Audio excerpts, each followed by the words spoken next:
বোকা ছেলে, তোমারই তো কথা, অমুক না হলে আমি বাঁচবো না, অমুককে আমাকে বিবাহ করাই লাগবে। তোমার মাথায় গোবর আছে। কয়দিন পরে ওই মেয়ে তোমার মুখে লাথি মেরে যাবে। তোমার হিসাব নাই। মেয়ের উপর পাগল হও কেন? তোবা করো আজ থেকে, হিসাবে নিয়ে আসবা না মাথায়। ওর কথাই নাই, ওর গল্প নাই তোমার কাছে। ও তোমার জীবন ধ্বংস করবেই যে কোনো মূল্যে। তুমি তার জীবন ধ্বংস করবা? তুমি মনে করেছ যে 10 দিন স্বাদ উঠিয়ে জেনা করে চলে যাব? তোমার জীবন ধ্বংস হবেই। তুমি কি ভেবেছ তোমার জীবনের কতটুকু ধ্বংস হয়েছে? তুমি মনে করলে আমি তার জীবনকে ধ্বংস করেছি। তুমি কি বুঝেছ তোমার জীবনে তুমি কি হারিয়েছ? তুমি কি উপলব্ধি করতে পেরেছ তোমার জীবনে তুমি কি হারিয়েছ? তোমার জীবনটাই ধ্বংস হয়েছে। তুমি একটা ভালো ছাত্র ছিলে, শেষ পর্যন্ত বিশ্ববিদ্যালয়ে ফেল করে বের হয়ে এসেছো। তুমি কি করতে পারো? কি করবে তুমি মেয়ের পাল্লাতে পড়ে? শোনো, তোমাকে বলছি, তুমি সাবধান হও। শোনো, এই ছেলে দেখো, বক্তব্যের সাথে মুনাফিকি করো না। আজকে এখান থেকে উঠার পূর্বে মোবাইলে যত মেয়ের নাম্বার আছে সব কেটে দিয়ে উঠিও, একটা নাম্বার যেন না থাকে। বোকা মহিলা 2-1 তো ছিল, তোমার বোন সহ্য করতে না পারে চলে গেছে। তারপরে তোমার বোনকে বলে দিও গিয়ে, তোমার বোন যেন আর কোনোদিন কোনো পুরুষের সাথে কথা না বলে, সব নাম্বার যেন কেটে দেয়। দেখো, বক্তব্যের সাথে মুনাফিকি করো না। দেখো, বক্তব্যের সাথে মুনাফিকি করে কোনো লাভ নেই। আর যদি কালকেও তোমার মোবাইলে মেয়েদের নাম্বার থেকে যায়, সত্যি তুমি বক্তব্যের সাথে মুনাফিকি করেছো। অথচ তোমার পরিবর্তনের জন্য এসেছিলাম, তোমার পরিবর্তন করতে পারলাম না, দুঃখিত। উমামা বাহিনী রাদিয়াল্লাহু তাআলা আনহু বলেন, রাসূল সাল্লাল্লাহু আলাইহি ওয়াসাল্লাম বললেন, আমি ঘুমিয়েছিলাম, জিবরাইল আমার ডান হাত ধরলেন, মিকাইল আমার বাম হাত ধরলেন। জিবরাইল আমার ডান হাত ধরলেন, মিকাইল আমার বাম হাত ধরলেন, ধরে নিয়ে চলে যাচ্ছেন। যেতে যেতে দেখি অনেক মানুষ আসাধ্য সাইয়িন ইন্তেখাফান, তারা ফুলে ফেপে খুব মোটা মোটা হয়ে আছে, 30 হাত 40 হাত 50 হাত 100 হাত উঁচু উঁচু হয়ে আছে। ওয়ান্তানাহু রিহান, খুব গন্ধে টিকা যায় না। কানা রিহুমুল মারাইজ, মনে হচ্ছে যেন তারা গণশৌচাগার, মনে হচ্ছে যেন তারা গণ টয়লেট, মনে হচ্ছে যেন তারা গণশৌচাগার, মনে হচ্ছে যেন তারা গ্রামের টয়লেট, যে টয়লেট পরিষ্কার করা হয় না, সাফ করা হয় না, গন্ধে টিকা যায় না, এত গন্ধ, ফুলে ফুলে ফেপে ফেপে খুব মোটা মোটা হয়ে আছে। আমি বললাম, মানা নাই, ছি ছি, এরা কারা? জিবরাইল, একই কথা, এরা কারা? কারাই ভাবে ফুলে ফেপে আছে, এত কেন গন্ধ? তখন আল্লাহ রাসূল বললেন, অহসনাতা জাওয়ানি, তারা হলো ব্যভিচারিণী। যারা জেনায় লিপ্ত হবে তারা এইভাবে ফুলে ফেপে মোটা মোটা হয়ে থাকবে, গন্ধে টিকা যাবে না। সামরা ইবনে জুনদুব রাদিয়াল্লাহু তাআলা আনহু বলেন, জিবরাইল আমার ডান হাত ধরলেন, মিকাইল আমার বাম হাত ধরলেন, ধরে টেনে নিয়ে যাচ্ছেন। যেতে যেতে ফাআতাইনা লানাবিল মিসলি তান্নুরি আল্লাহু যাইকুন ওয়াসফালাহু ওয়াসি, একটা গর্তের পাশে চলে আসলাম। গর্তটার উপর দিক সংকীর্ণ, নিচের দিক প্রশস্ত। দেখি তার ভিতরে আগুন জ্বলছে, আগুন জ্বলে উঠছে। যখন আগুনটা জোরে জ্বলে উঠছে, তখন তার ভিতরে যা কিছু আছে সব উপরে চলে যাচ্ছে। কাঁদা এক মিনহা, মনে হচ্ছে যেন বের হয়ে পড়ে যাবে। ফাইজা খামেদাত রাজাউ ফিহা, আর যখন আগুনটা একটু কমে যাচ্ছে, তখন সবকিছু ভিতরে চলে যাচ্ছে। ফিহা রিজালুন ওয়া নিসাউন উরাতুন, তাতে দেখি পুরুষ এবং নারী উলঙ্গ হয়ে জমা ধরে আছে, পুরুষ এবং নারী উলঙ্গ হয়ে জমা ধরে আছে। আগুনে দাদা দাদা দাদা করে জ্বলে উপরে উঠে যাচ্ছে, আবার আগুনটা কমলে নিচে চলে যাচ্ছে, আবার উপরে উঠছে। দেখি পুরুষ এবং নারী জমা ধরে আছে, উলঙ্গ অবস্থায় আগুনের মধ্যে জ্বলছে। আমি বললাম জিবরাইলকে, ছিছি, একই কথা, জিবরাইল এরা কারা? এরা কারা জিবরাইল? তখন জিবরাইল বললেন, অহমদ জনাব, তারা হলো ব্যভিচার। আল্লাহ তুমি দয়া করো। ব্যভিচারিণী মহিলার লজ্জা স্থানের গন্ধে জাহান্নামীরা জাহান্নামে টিকতে পারবে না। ব্যভিচারিণী মহিলার লজ্জা স্থানের গন্ধে জাহান্নামীরা জাহান্নামে টিকতে পারবে না। যেসব মহিলারা জেনায় লিপ্ত হবে, তাদের লজ্জা স্থানের গন্ধে জাহান্নামীরা জাহান্নামে টিকতে পারবে না। আবু হুরায়রা রাদিয়াল্লাহু তাআলা আনহু বলেন, আল্লাহ রাসূল বলেছেন, যখন রাত অর্ধেক হয় তখন আকাশের দরজা খুলে দেওয়া হয়। যখন রাত অর্ধেক হয় তখন আকাশের সব দরজা খুলে দেওয়া হয়। যে যা চায় আল্লাহ তাকে তাই দিয়ে দেন, যে যা চায় আল্লাহ তাকে তাই দিয়ে দেন। ইল্লাল বাগিন বেফারজিহা, তবে যার জেনার সম্পর্ক আছে তার দোয়া কবুল হয় না, তাকে আল্লাহ কিছু দেন না। যার জেনার সম্পর্ক আছে তাকে আল্লাহ কিছু দেন না, তার দোয়া কবুল হয় না। আল্লাহ রাসূল বললেন, ইন্নাল্লাহ ইয়াদুল মিন খালকিহি ইয়াগফিরু মান ইস্তাগফির, নিশ্চয় আল্লাহ মানুষের নিকটে থাকেন যে ক্ষমা চায় তাকে ক্ষমা করে দেন। নিশ্চয় আল্লাহ মানুষের নিকটে থাকেন যে ক্ষমা চায় তাকে ক্ষমা করে দেন। তবে ইল্লাল বাগিন বেফারজিহা, যার জেনার সম্পর্ক আছে তার দোয়া কবুল হয় না। এই ছেলে, এই কথাটা আমি শতবার বলেছি, তোমার মনে আছে? তুমি দাখিল পরীক্ষা দিয়েছ, আল্লাহকে বলছো আল্লাহ আমার রেজাল্টটা ভালো করে দাও। দেখো, তুমি মোবাইলে প্রেমের গল্প করো, যতদিন তুমি গল্প না ছাড়বে ততদিন পর্যন্ত তোমার দোয়া কবুল হবে না। তোমার মা বোরখা পরে থাকে, তাহাজ্জুদ পড়ে, যখন তুমি থাকো না, তোমার বাপ থাকে না, তখন তোমার মা মোবাইলে প্রেমের গল্প করে। তোমার মা রাতে তোমার জন্য উঠে 2 রাকাত নামাজ পড়ে অঝর নয়নে কাঁদছে, তোমার মায়ের দোয়া কবুল হবে না। আমি অনুবাদক, আমার কিছু করার নেই। 1450 বছর পূর্বে মুহাম্মদ সাল্লাল্লাহু আলাইহি ওয়াসাল্লাম যা বলেছেন সেটা তোমাকে আমি অনুবাদ করে শোনালাম।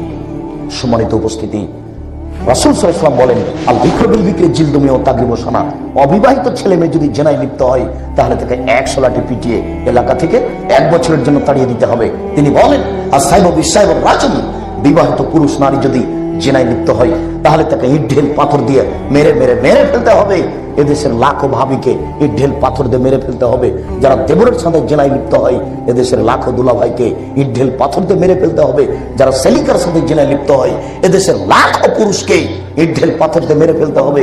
যাদের স্ত্রী বাড়িতে থাকার পরেও অন্য মহিলার সাথে জেনায় লিপ্ত হয় এদেশের লাখো নারীকে ইট ঢেল পাথর দিয়ে মেরে ফেলতে হবে। তার স্বামী বাড়িতে আছে, এরপরেও বেহায়া বেশরমা মহিলা কি করে অন্য পুরুষের সামনে পরনের কাপড় খুলে সরিয়ে জেনায় লিপ্ত হয়, এদেরকে ইট ঢেল পাথর দিয়ে মেরে ফেলতে হবে। এদের বেঁচে থাকার কোনো সুযোগ নেই। যুবক শোনো,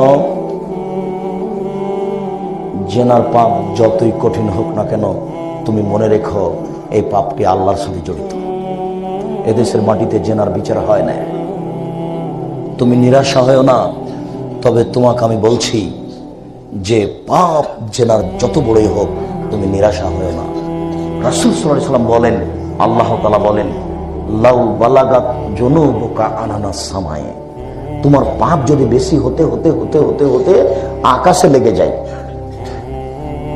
ফাস্তাগফিরুনি ফাগাফারতু লাকা, তুমি যদি আমাকে বলো আমার ভুল হয়েছে তাহলে আমি তোমাকে ক্ষমা করে দেবো। ওলা উবালি, আমি পরোয়া করি না তুমি কত বড় পাপী, আমি পরোয়া করি না তুমি কত বড় পাপী, আমি পরোয়া করি না তুমি কত বড় পাপী। তুমি আমাকে একটু বলো না যে আমার ভুল হয়েছে। কে বলে? বলে কে? তুমি একটু বলো না যে আমার ভুল হয়েছে। শোনো, ওই পাপের চেয়ে অনেক জটিল। কোন পাপ? দলীয় দাপটে যেটা করেছ, ওইখানে রিক্সায় উঠেছ, এখানে নেমে বললে কয় টাকা ভাড়া, বললো 50 টাকা, তখন এক থাপড় দিয়ে বললো বেটা 20 টাকা ভাড়া, 50 টাকা চাও। এই পাপটা জেনার চেয়ে অনেক জটিল। এইটা এখন আর ক্ষমা হবে না। দিন রাত কান্নাকাটি করলেও ক্ষমা হবে না। রিক্সাওয়ালাকে খুঁজে রিক্সাওয়ালার হাত ধরে বলতে হবে, ও রিক্সাওয়ালা ভাই, তোমাকে মারা আমার একটা থাপড় ভুল হয়েছে, তুমি আমাকে মাফ করো। এই কথা বলার পূর্ব পর্যন্ত এর ক্ষমা নেই। তুমি কসাই গোস্ত বিক্রি করো, গরু জবাই করো, গোস্ত বিক্রি করো, লাভ করো কোটি টাকা, কোনো সমস্যা নেই। প্রত্যেক দাঁড়িতে 50 করে গোস্ত কম দিয়েছ, এখন ক্ষমা নাও দেখি। এটা খুব কঠিন। আর এটা ঢাকা শহরের অংশ পাশেই, এটা আরো জটিল। কি? সেটা হলো এই ছেলে, তোমার দাদা মারা গেছেন 90 শতক জমি রেখে, তোমার বাপ আর তোমার ফুফু আছে, তোমার বাপ নিবে 60 শতক আর তোমার ফুফু নিবে 30 শতক। তো তোমার বাপ নিবে সকালে আর তোমার ফুফু বিকেলে নিবে, না একসাথে নিবে? তোমার দাদা মরা 10 বছর হলো, এখনো তোমার বাপ তোমার ফুফুকে জমি দেয়নি। আজকে যে তোমার বাপকে বলিও আব্বু তাহাজ্জুদ পড়ে জান্নাত কিনে দেন, আব্দুল রাজ্জাক সাহেব বলেছেন। তোমার বাপ যেন আগামীকাল সন্ধ্যা হতে হতে জমি ভাগ করে দেয়। তোমার বাপ কি করে খাবে এটা দেখার বিষয় নয়, উপরে যেটা লেখা হয়েছে সেটাই খাবে। জমি আগে ভাগ হবে, তারপরে কোনো কথা। আমি নিজের কথা বলছি, আমার বাপকে মাটি দিয়ে আসার পরে আমরা ভাই বোন বসে জমি ভাগ করেছি। যদি আমরা 2 ভাই জমি চিনি না তেমন কোথায় আছে। আগে আমি একটু চিনতাম, আমার ছোট ভাই প্রায় চিনে নাও যায়নি কোনোদিন। আমি কিছু কিছু জমিতে গেছি, তা আমার সব বোনের স্বামীরা সব জমি চাষ করে, আমরা ওগুলো খেয়ালও করি না, দেখিও না, কি হয় তা আজও জানি না। আমার মা এখনো জানেন, খোঁজ খবর নেন এক একটু কি করে, আমরা কোনো দুটা নিও না, দেখিও না। কিন্তু জমিটা ভাগ করেছি, দিয়ে আমার মাকে বলেছি যে আমাদের ভাগে হয় এতটুকু আর বোনদের ভাগে হয় এতটুকু, এই কথা বলা আছে। মাটি দিয়ে এসে আগে জমি ভাগ করেছি, তারপরে খাওয়া দাওয়া। বলো তোমার বাপ সকালে নিবে আর তোমার ফুফু বিকেলে না একসাথে? এখনো জমি ভাগ হয়নি কেন? তাহাজ্জুদ পড়ে তোমার বাপ জান্নাত কিনবে, এই হিসাব ছেড়ে দাও, এটা ঠিক নয়। শুনুন সম্মানিত উপস্থিতি, জেনা যত বড়ই পাপ হোক না কেন, এই ছেলে শোনো, আজকে তুমি যদি বক্তব্যের সাথে মুনাফিকি না করো, বলো যে আমি এই পাপ বন্ধ করলাম, জিন্দেগিতে আর কোনোদিন কোনো মেয়ের সাথে কথা বলবো না, ইনশাল্লাহ তুমি পৃথিবীর যে কোনো বিপদ থেকে বেঁচে যাবে, যে কোনো বিপদ থেকে। আপনার এক সাহেব কথা কি খুব কঠিন হলো? চিনা তো বুখারী মুসলিমের হাদিস। এদিকে দেখো, তিনজন লোক রাস্তায় হেঁটে যাচ্ছিল, বৃষ্টি আসলো, তারা একটা গর্তে ঢুকলো, উপর থেকে একটা বড় পাথর এসে গর্তের মুখে পড়ে গেল, এটা তারা সরাতে পারবে না, বের হতে পারবে না। তো তিনজনের একজন বলল, আল্লাহ, আমার বাপ মা ছিল বৃদ্ধ মানুষ, তাদের আমি খুব ভালোবাসি, তুমি একটু দয়া করে পাথরটা সরিয়ে দাও। আল্লাহ বললেন, আচ্ছা ঠিক আছে, কিছু দিলাম। দ্বিতীয় জন বলল, আল্লাহ, আমি একটা কাজের লোক নিয়েছিলাম, অর্ধেক দিন কাজ করার পরে চলে যাচ্ছে, আমি বললাম টাকা নিয়ে যাও, সে বলল নিব না। অনেকদিন পরে এসে বলছে টাকা দেন, আমি বললাম গরু ছাগল নিয়ে যাও, আমাকে বলছে মজাক করবেন না, একদিনের টাকা দেন। আমি বললাম যাও, তোমার সাথে মজাক করিনি, সব গরু ছাগল নিয়ে যাও। সব গরু ছাগল নিয়ে চলে গেল। তোমাকে সন্তুষ্ট করার জন্য যদি এই কাজটা করে থাকি, পাথরটা সরিয়ে দাও। আল্লাহ বললেন, আচ্ছা ঠিক আছে, কিছু দিলাম। তিনজনের তৃতীয় জন বলছে, আল্লাহুম্মা, হে আল্লাহ, তুমি জানো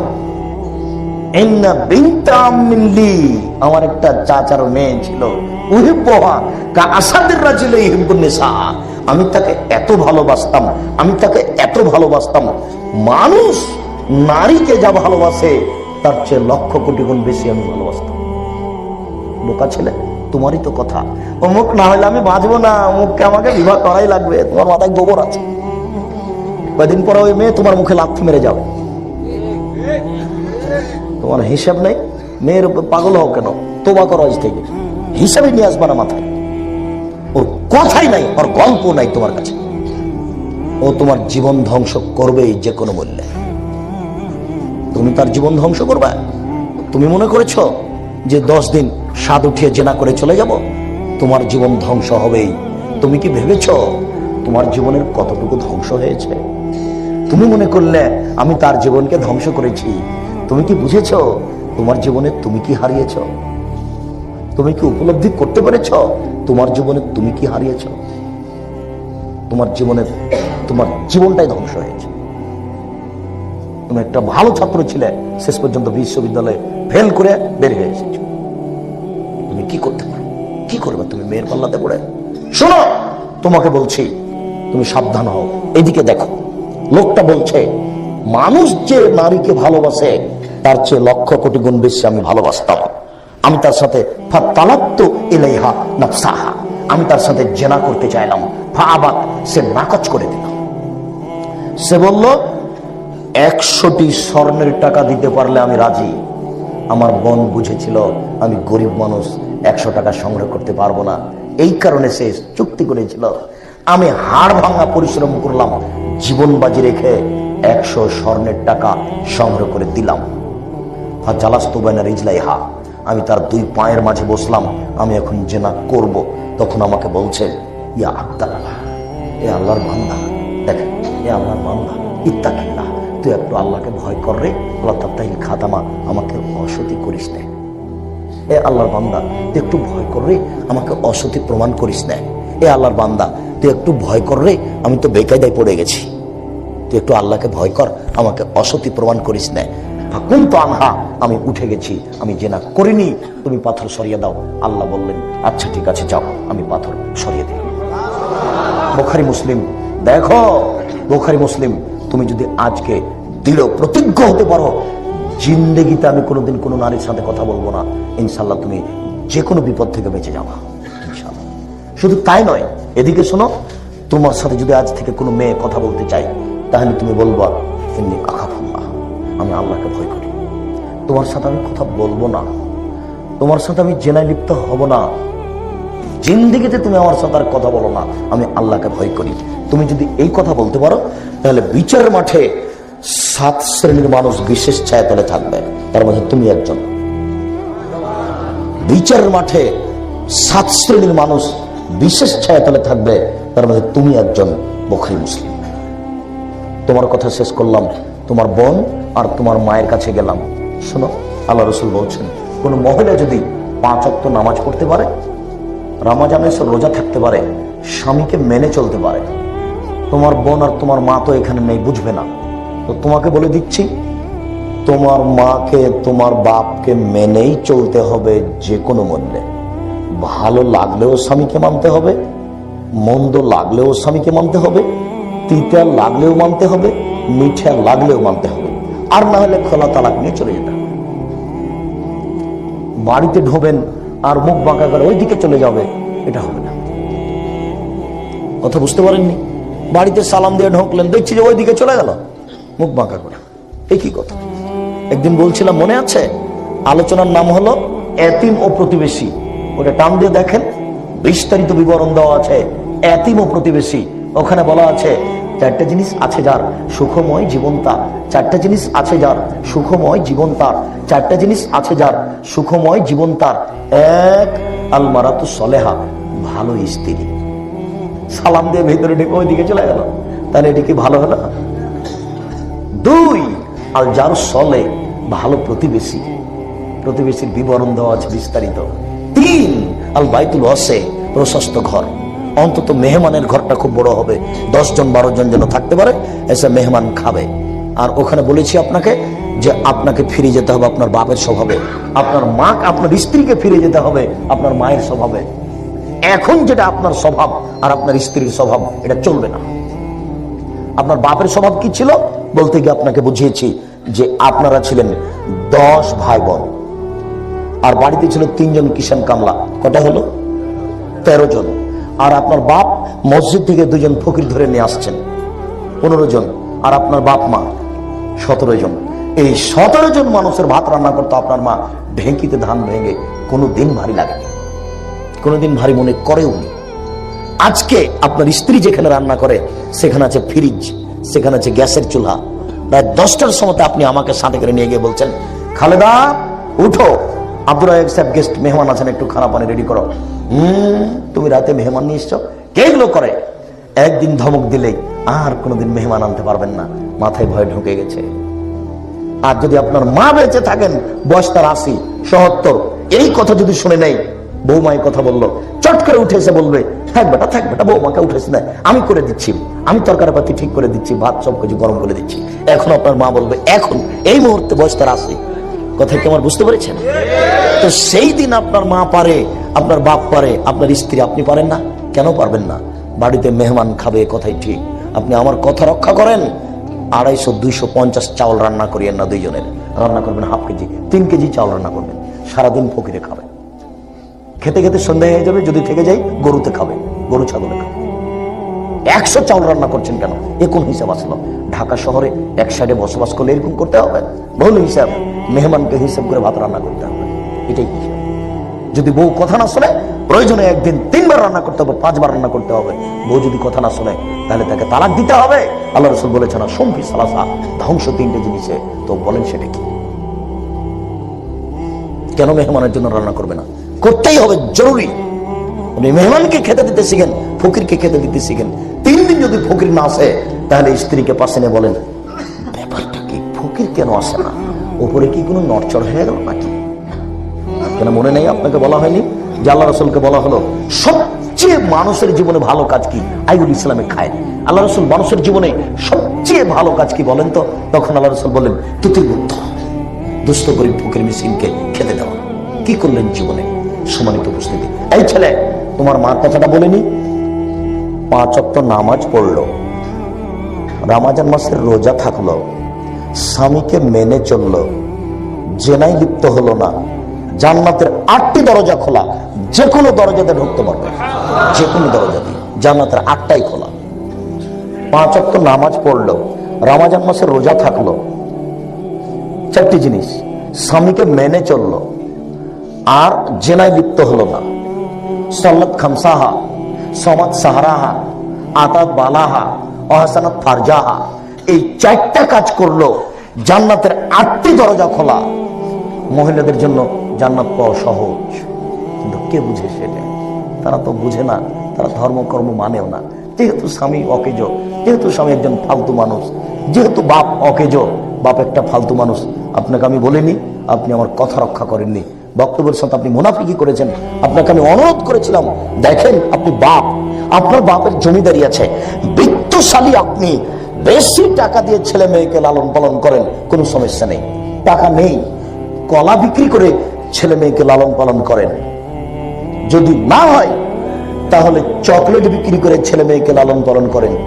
সেটাই যদি না হয়, মানুষের বাড়িতে কাজ করে করে ছেলে মেয়েকে লালন পালন করেন। সেটাও যদি না হয়, ভিক্ষা করে ছেলে মেয়েকে লালন পালন করেন। সারা দিন ভিক্ষা করেন, যে টাকা ভিক্ষা করেছেন ওইটা ছেলে মেয়েকে খাওয়ান। বলেন আপনার মেয়ে গার্মেন্টসে গেল কেন? বুঝাতে পারলাম না। বাপ ছেলে মেয়েকে কি করে খাওয়াবে? বাপের জমিদারি দিয়ে। বুঝেন না কি কথা? বাপের জমিদারি আছে, খাওয়ান ছেলে মেয়েকে, রুই মাছ কিনে নিয়েছে খাওয়ান। যদি না থাকে তাহলে কলা বিক্রি করে খাওয়ান, যদি না থাকে তাহলে চকলেট বিক্রি করে খাওয়ান, যদি না থাকে তাহলে মানুষের বাড়িতে কাজ করেন, সারাদিনে 200 টাকা ইনকাম করেন, ওটা ছেলে মেয়ের পিছনে খরচ করেন। যদি কাজ করতে না পারেন তাহলে সারাদিন বাপ ভিক্ষা করবে। বাপ ভিক্ষা করে করে ছেলে মেয়েকে লালন পালন করবে, মেয়ে গার্মেন্টসে গেল কেন? বুঝাতে পারলাম না বাপ কাকে বলে। বাপ মানে শেষ পর্যন্ত ছেলে মেয়েকে কি করে খাওয়াবে? ভিক্ষা করে খাওয়াবে, সেটা জায়েজ। শেষ পর্যন্ত বাপ ছেলে মেয়েকে ভিক্ষা করে খাওয়াবে। বাপ বেঁচে আছে, মেয়ে গার্মেন্টসে যাবে, এই কাপুরুষকে আমি বাপ বলতে চাই। কি পেয়েছে, কি চরিত্র তার? তোমাকে আমি বলেছিলাম, দেখো শ্বশুরের কাছে টাকা নিও না, ভিক্ষা করে খাও। এটা আমার শেষ কথা ছিল, ওই কথাটাই বলছি। বাপ ছেলে মেয়েকে শেষ পর্যায়ে ভিক্ষা করে খাওয়াবে। বাপ বেঁচে আছে, মেয়ে গার্মেন্টসে যাবে কেন? সম্মানিত উপস্থিতি, আমরা আলোচনার শেষে এসে বলছি, পুরুষ নারী সবার জন্য অনাহ নাফসা আনিল হাওয়া ফাইনাল জান্নাতা হিয়াল মাওয়া। পুরুষ নারী যদি নিজের পাপকে, অশ্লীল কাজ থেকে নিজেকে ঠেকাতে পারে, পাপ থেকে নিজেকে ঠেকাতে পারে, আল্লাহ ওয়াদা করেছেন আপনাকে জান্নাতুল মাওয়া দেবেন। সম্মানিত উপস্থিতি, আপনি যদি অশ্লীল কাজ থেকে নিজেকে দূরে রাখতে পারেন, আল্লাহ ওয়াদা করেছেন অনাহ নাফসা আনিল হাওয়া ফাইনাল জান্নাতা হিয়াল মাওয়া। মানুষ যদি নিজেকে অশ্লীল অপছন্দ কাজ থেকে দূরে রাখতে পারে, আল্লাহ মানুষকে জান্নাতুল মাওয়া দিবেন। সম্মানিত উপস্থিতি, আমরা জান্নাতুল মাওয়া পাওয়ার আশায় আমরা এই সব পাপকে ত্যাগ করি। কথার সাথে মুনাফিকি করো না যুবক। এই মোবাইলের সব নাম্বার ত্যাগ করে মিটিয়ে দেয়, এখান থেকে উঠিও। আল্লাহ তুমি বড় শক্তিশালী, তুমি সর্বশক্তিমান। আল্লাহ তুমি আমাদেরকে কবুল করো। আমাদের যারা মারা গেছে তুমি তাদের কবরের শাস্তি মাফ করো। আমরা যারা অসুস্থ তুমি তাদের আরোগ্য দান করো। আমরা যারা বেঁচে আছি তুমি তাদেরকে তোমার রাসূলের পদ্ধতি